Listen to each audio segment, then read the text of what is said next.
कमरे का दरवाज़ा खुला देख झाड़ू पोछे वाली ने कमरे में घुस झाड़ू लगाने के लिए जैसे ही झुककर बेड के नीचे झाड़ू लगाने लगी, वैसे ही चीखते हुए कमरे से बाहर निकलकर भागी। उसकी चिल्लाहट सुनकर नीचे से छोटा भाई, भाभी, पापा ऊपर भागते हुए आए। डर और घबराहट से पूछे, क्या हो गया, क्यों चिल्ला रही हो? मेड ने सभी को ले जाकर बेड के नीचे दिखाया। सभी की चीख निकल गई और चीखते हुए वे सब के सब बाहर निकल आए। ऑफिस में फ़ोन कर तुरंत मुझे घर बुलाया गया और दुबई वाले भैया को भी फ़ोन लगाकर तुरंत दिल्ली वापस आने का आदेश दिया पापा ने। हे दिल्ली वालों, पूरे समाज के साथ रिश्ते बनाते चलते हो, मगर अपने परिवार के लिए समय का रोना रोते हो। अगर आज तुमने अपने परिवार के साथ अच्छे संबंध रखे होते तो आज ये तुम्हारी बिटिया ऐसा न करती। हे गाइस, ये चैनल है हिस्ट्री किस्से कहानियों के। ये कहानी ली गई है पंडित डायरी के। मैं बिनल आपको कहानी सुना रही हूँ। ये कहानी है जिस्मानी हरकत टीनएजर्स बेटी का। दिल्ली वालों सावधान। गाइस, आप मेरे वीडियो को देख रहे हैं तो प्लीज़ कमेंट करना, शेयर और लाइक करना बिल्कुल ना भूलें। जिस्मानी हरकत टीनएजर्स बेटी का। कुछ समय पहले की बात है। दिल्ली में प्रॉपर्टी खरीदने के लिए मैं और मेरे हस्बैंड बाई रोड जाने के लिए निकल ही रहे थे। तभी मेरे पति के दोस्त मनीष आ गए और बातों बातों में पूछा कि सिर्फ तुम दोनों इतनी बड़ी कार लेकर के दिल्ली जा रहे हो? अगर तुम्हारा आदेश हो तो मैं भी अपनी श्रीमती शालिनी के साथ तुम्हारी होंडा सिटी से दिल्ली का सफ़र कर लूँ। बहुत दिन हो गए हैं अपने पापा और भाइयों से मिले हुए, इसी बहाने मुलाकात भी हो जाएगी। मनीष ने मेरे पति को स्टाइल वे में पूछा। अरे यार, क्या बात कर रहे हो? इतनी बड़ी लॉन्ग ड्राइव में तुम दोनों का साथ मिल जाए तो क्या कहने, सफ़र कट जाएगा हंसते गाते। जा फटाफट आ, मैं तेरा वेट कर रहा हूँ, मेरे पति खुश होते हुए बोले। रास्ते में मुँह चलता रहे, मूड फ्रेश रहे, इसके लिए शालिनी ने भी अपने साथ कुछ स्नैक्स वगैरह ले लिए थे। मनीष बैठते हुए बोले, भाभी जी और शालिनी ने इतना ज़्यादा खाने पीने का सामान ले लिया है कि दिल्ली पहुँचते पहुँचते वेट तो ज़रूर प्रोटॉन कर लेंगे। कहते हुए हम चारों जोरदार ठहाका लगाकर हंसते हुए भोलेनाथ का जयकारा लगाते हुए कार स्टार्ट कर आगे बढ़ लिए। तभी मनीष ने हंसी रोकते हुए पूछा, क्या बात है भाई जी, भोलेनाथ के जयकारे के साथ यात्रा शुरू की जा रही है। जरूर किसी शुभ काम के लिए राजधानी चल रहे हो आप? हाँ, शुभ काम ही समझो, बस काम हो जाए। मैं बताई मनीष को। शादी वादी करने जा रहे हो क्या बिटिया की? शालिनी मजाक में बोली। अरे नहीं यार, अभी बिटिया बहुत छोटी है। दिल्ली में एक फ्लैट की डील चल रही है, बस चाहती हूँ कि वो फाइनल हो जाए, मैं बता रही थी। बढ़िया बढ़िया, इन्वेस्टमेंट पॉइंट ऑफ व्यू से ले रहे हो आप लोग? खुशी जताते हुए शालिनी पूछ रही थी हम सबसे। इन्वेस्टमेंट ही समझो। अभी तो मेरी बेटी गीतिका का after 12th Hastinapur engineering college में हो गया है, तो उसी को सोचकर ले रही हूँ कि वे फ्लैट से ही कॉलेज आया जाया करेगी। एक मेड फुल टाइम रख दूँगी। अरे यार, हमारे बच्चे होमली हैं, अपना घर होगा तो मैं भी बीच बीच में आकर मिल जाया करूँगी बेटी से। और 2 साल बाद बेटे का भी 12th हो जाएगा तो उसे भी हायर एजुकेशन के लिए दिल्ली ही शिफ्ट कर दूँगी। बहन के साथ दोनों भाई बहन साथ रहेंगे। मैं अपना प्लान बता रही थी मनीष और शालिनी को। मेरे इस प्लान को सुनकर मनीष और शालिनी ने कोई प्रतिक्रिया नहीं जताई। बातुनी और हंसोड़ प्रवृत्ति के ये पति पत्नी काफ़ी समय तक खामोशी के साथ सफ़र करते रहे। मैं जब भी कुछ कहती बस हूँ हाँ में जवाब देते। मैं फील कर रही थी कि मेरी बातों की प्रतिक्रिया स्वरूप इन दोनों की तरफ से कोई हैप्पीनेस साउंड नहीं आ रहा है। तो मुझे उनकी खामोशी खलने लगा शायद मेरी प्रॉपर्टी खरीदना इन्हें नहीं सुहा रहा। मैं पूछ ही डाली कि मैं इतनी देर से अपनी खुशियाँ शेयर कर रही हूँ, मगर आप लोग कुछ रिप्लाई नहीं कर रहे। मेरा दिल्ली में मकान खरीदना आपको अच्छा नहीं लग रहा है क्या? अरे नहीं नहीं भाभी, कैसी बात कर रहे हो आप? उल्टा तो मैं बहुत खुश हूँ कि आफ्टर रिटायरमेंट हम दोनों पक्के दोस्त साथ ही दिल्ली में रहेंगे और बुढ़ापे में भी जवानी का मज़ा लेंगे। एक हल्की मुस्कान के साथ बोला मनीष। तो फिर आप मेरी बातों पर अच्छा सा रिप्लाई नहीं कर रहे हैं। मुझे तो यही लगेगा ना कि आप लोग हैप्पी फील नहीं कर रहे हैं मेरे मकान खरीदने से। मैं शिकायती लहजे में बोली। बात वो नहीं है भाभी, जब आपने कहा कि ये फ्लैट गीतिका के अकेले रहने के पॉइंट ऑफ व्यू से ले रही हैं, तो मेरे पुराने जख्म हरे हो गए और मेरी आंखों के सामने चलचित्र की तरह परिलक्षित होने लगे।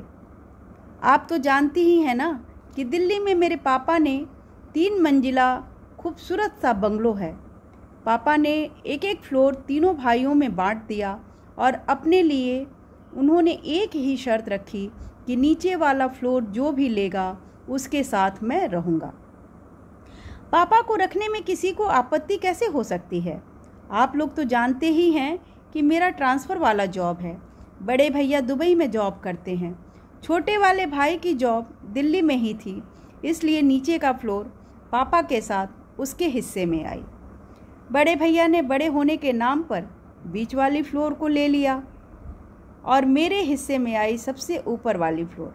मनीष एक ही सांस में बताते बताते रुक गए। मनीष, आप इन बातों को बताते हुए इतने डिस्टर्ब क्यों लग रहे हैं? देखा जाए तो आपके पापा ने बहुत अच्छा किया कि अपने जीते जी तीनों भाइयों में प्रॉपर्टी बांट दी और अपने लिए भी तो उन्होंने कुछ भी नहीं रखा। ये बातें मैं इसलिए बोली कि शायद मनीष के मन में कुछ चल रहा हो तो हमसे वो शेयर कर ले। बात वो नहीं है भाभी कि मैं हिस्से को लेकर अपसेट हूँ। आप तो जानती ही हैं कि सब अपने अपने में मस्त रहते हैं। घर के लोगों की परवाह नहीं, सब अपने आप बिज़ी व व्यस्त सो करते हैं। हम चाहे कितने भी बिज़ी क्यों ना हों, चाहे तो फैमिली के साथ लंच डिनर कर अपने रिश्तों को मजबूती प्रदान कर सकते हैं, लेकिन नहीं, हम पूरे समाज में रिश्ते बनाते चलते हैं मगर अपने परिवार के लिए समय का रोना रोते हैं। इन सब वजहों से हम अपने बच्चों को भी ज़रूरत पड़ने पर किसी को नहीं देते, न ही कोई अपनों की जिम्मेदारी लेना ही चाहता। मनीष शालिनी की तरफ देखते हुए अपने मन का गुब्बार निकाल रहे थे। कह तो आप सही रहे हैं, आजकल हम लोग अपनी लाइफ में किसी भी तरह का खलल नहीं चाहते। शायद यही समय की मांग है। बात उन दिनों की है भाभी जब मैं दिल्ली में ही इनकम टैक्स कमिश्नर था। कमिश्नर को रहने के लिए फ्लैट मिलता है, ये तो आप जानती हैं, मगर मेरा और शालिनी का मन था कि हम दोनों अपने घर से ही डेली अप डाउन करें ऑफिस के लिए। इसी बहाने घर वालों के साथ रहने का मौका मिल जाएगा। हमारे बच्चे तो बोर्डिंग में थे, हम दोनों ऑफिस के लिए साथ ही निकल जाते थे। उस वक्त घर में ताला लगा होता था। मनीष अपनी दिनचर्या पर चर्चा करते हुए बता रहे थे। दुबई वाले भैया ने अपनी इकलौती बिटिया को अच्छा एजुकेशन देने के लिए अपने फ्लैट में दिल्ली में ही एडमिशन करा दिया था। भाभी भी आती जाती रहती थी। ऐसे वो बिटिया का फ्यूचर बनाने के लिए ज़्यादा टाइम वो दिल्ली में ही रहती थी, मगर इस समय वो 10 दिनों से भैया के पास दुबई गई हुई थी। घर में कुक के अलावा सभी कार्यों के लिए सर्वेंट थे। मनीष बताते बताते रुक गए।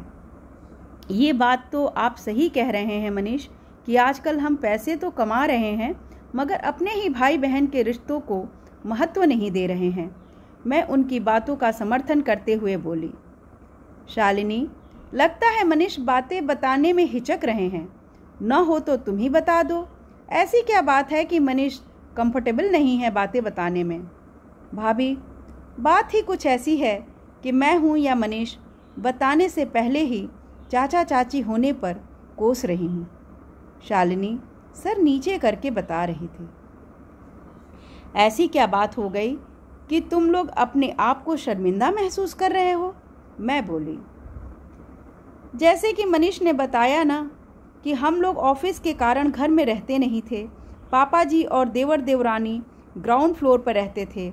उन्हें ऊपर की घटनाओं का कुछ पता ही नहीं चल पाता था।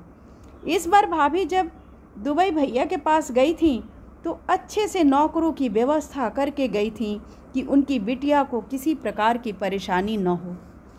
भाभी के जाने के बाद उनकी बिटिया मोनिका अपने रूम में हमेशा बंद रहने लगी थी। अपना खाना पीना अपने रूम में ही ले जाकर करती थी। 8 दिनों से उसने अपने रूम में झाड़ू पोछा भी नहीं लगवाया था। बार बार मेड आती और बोलती, बेबी जी पोछा लगवा लो, नहीं तो मेम साहब आने के बाद मुझे बहुत डांटेंगी। लेकिन मोनिका चिल्लाकर मेड को अपने रूम से बाहर जाने को कहती। एक दिन मोनिका कुछ सामान लेने हेतु किचन में गई थी। उस दौरान अपना रूम बंद करना वो भूल गई थी कि झाड़ू पोछे वाली ने रूम खुला देखा तो कमरे में घुस झाड़ू लगाने लगी। झाड़ू लगाने के लिए जैसे ही झुककर बेड के नीचे लगाने लगी, वैसे ही चीखते हुए कमरे से बाहर निकलकर भागी। उसकी चिल्लाहट सुनकर नीचे से छोटा भाई, भाभी, पापा ऊपर भागते हुए आए। डर और घबराहट से पूछे, क्या हो गया, क्यों चिल्ला रही हो? मेड ने सभी को ले जाकर बेड के नीचे दिखाया। सभी की चीख निकल गई। मुझे वो मनीष को तुरंत फ़ोन करके ऑफिस से बुलाया गया। लगे हाथ भैया भाभी को भी दुबई फ़ोन कर दिया गया। भैया भाभी ने भी कहा हम शाम तक घर पहुंच जाएंगे। एक सांस में बताए जा रही थी शालिनी। अरे ऐसा क्या हो गया कि पूरे परिवार को इकट्ठा होना पड़ा? मैं मनीष और शालिनी से मुखातिब होते हुए पूछी। दुबला पतला मरियल सा लाल आँखों वाला हबसी सा एक नेकेड यानी एक नंगा लड़का बेड के नीचे छुपा था, जिसे देखकर घर वालों की भी चीख निकल गई थी। भैया भाभी के आने पर उसे पहनने को कपड़े देते हुए बेड के नीचे से निकाला गया। फिर पूछताछ शुरू हुई। पता चला कि माँ बाप की लाडली बेटी मोनिका अपने जिस्म में उठ रहे तरंगों का, या यूं कहे अपने जिस्म से उठ रहे वासना की भूख को पूरा करने के लिए मम्मी के जाने के बाद चुपके से अपने घर ले आई। स्कूल कॉलेज छोड़ दिन रात एक दूसरे के जिस्मों से खेलकर आनंद की प्राप्ति करती रही, जिसे उसने अपने प्यार का नाम दिया। भैया भाभी को काटो तो खून नहीं, अपने पूरे परिवार के सामने शर्मिंदगी से सर झुकाकर रोए जा रहे थे। किसके बच्चे कब कौन से दिन दिखा देंगे किसी को पता नहीं। बहुत ही बुझे मन से बता रही थी शालिनी। यार, इतने दिनों से एक लड़का घर में बेड के नीचे था, इतने नौकर चाकर, ऊपर नीचे तुम लोग, किसी को खबर नहीं हुई? मैं भी एक लड़की की माँ थी, इसलिए अत्यधिक परेशान होते हुए पूछी।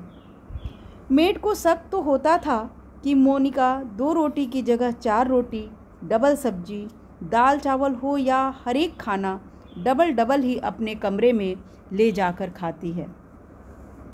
हम तीनों भाइयों में घर के मेड सर्वेंट कॉमन थे। वे हम सभी के घर काम करते थे।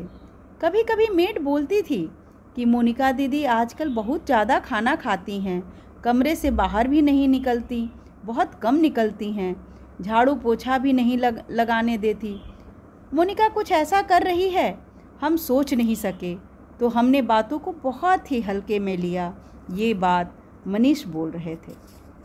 इसलिए जब आपने अपनी बेटी गीतिका को अकेले रखने का प्लान बता रही थी, तभी मेरे दिमाग में मोनिका की बातें चल रही थीं। भाभी, ये मेट्रो सिटी है, खासकर दिल्ली।